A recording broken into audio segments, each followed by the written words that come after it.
Testemunhas de Jeová são um grupo totalmente diferente de tudo. Surge quando? Testemunha de Jeová e Mormons estão fora da tradição evangélica, apesar de parecer evangélico. Eles, na verdade, é um movimento que começa no século XIX e existe uma coisa nesses movimentos religiosos que é a fascinação escatológica. O que quer dizer isso, né?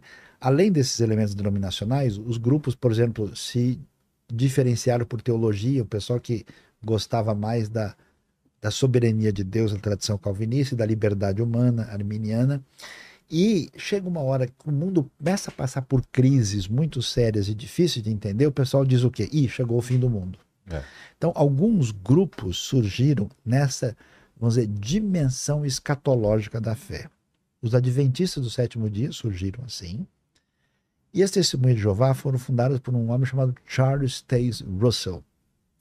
Isso quase no final do século XIX.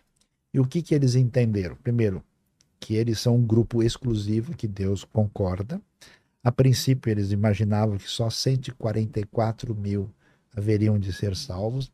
Eles tiveram um encaminhamento diferente em relação assim à integração com a sociedade. Eles, por exemplo, que não aceitam transfusão de sangue, eles não comemoram nem Natal nem aniversário, eles são completamente omissos em qualquer ideia de participação de qualquer coisa ligado ao Estado, ao governo, não servem exército, tem toda uma questão de consciência particular e pessoal, mas eles não aceitam a divindade de Jesus.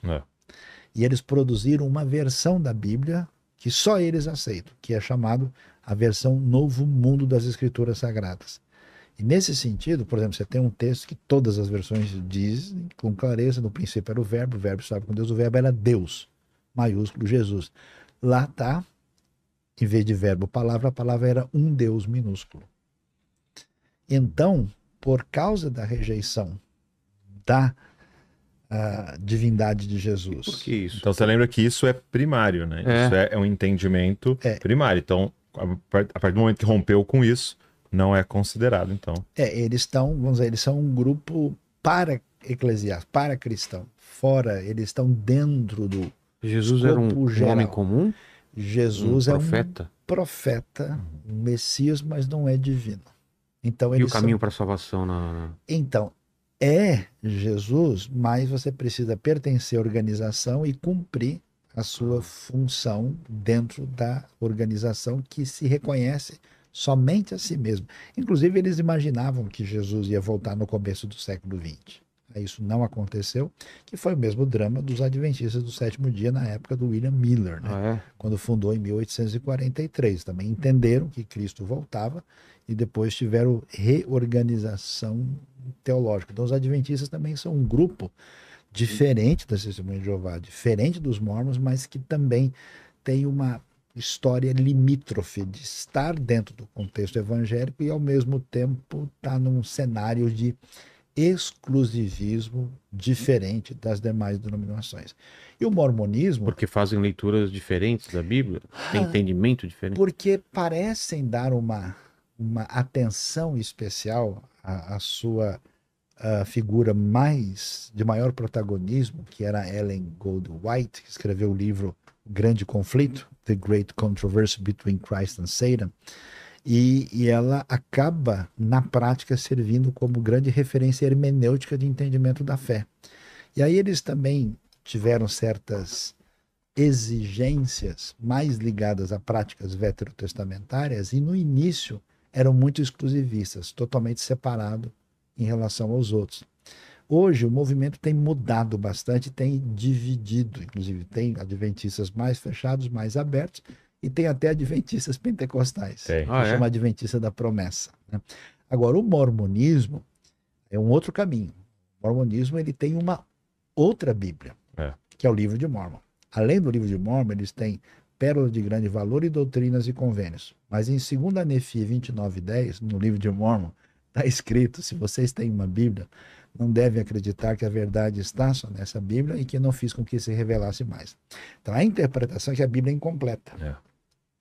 Precisa da sua contrapartida que fecha a revelação. Uma revelação lá no contexto de Israel e outra nas Américas, que são os livros que formam o livro de Mórmon, conhecido como o líder, autoritativo. A história é que ele foi, né, ele foi em 2 igrejas e elas até brigavam entre si, essas 2 igrejas, e ele lá em conflito em qual era a certa, e aí de repente teve uma revelação, não, nenhuma tá certa, né?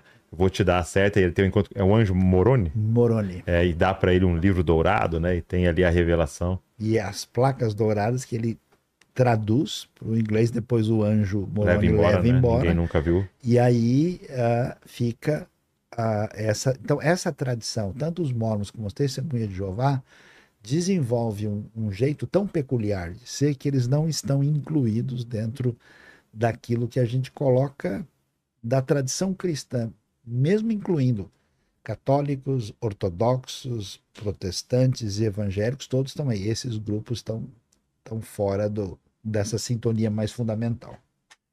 Manda uma pergunta aí sobre o que já foi falado, Lene. Bora lá. CCB. Tem uma pergunta aqui do Rafael Pimenta. Ele fala que é o seguinte, ó, porque uma outra igreja, já que tu és Pedro, e sobre esta pedra edificarei a minha igreja, Mateus 16, 18.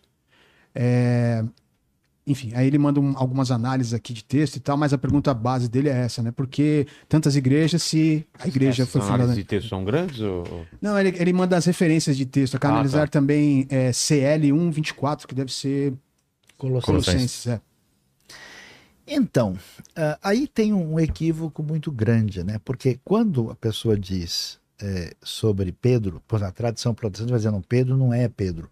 Na verdade, essa pedra é Jesus. E quando está falando esta pedra, está se referindo a Cristo. Muito provavelmente não é isso que o texto está querendo dizer. Do outro lado, o pessoal de tradição católica diz, não, na verdade Pedro é a pedra, e ele então é a base, e por isso dá o fundamento para a tradição católica, né? Na verdade, ao fazer isso, você está dando o fundamento primeiro para a autoridade do texto, né? Para referendar. Só que você descobre o quê?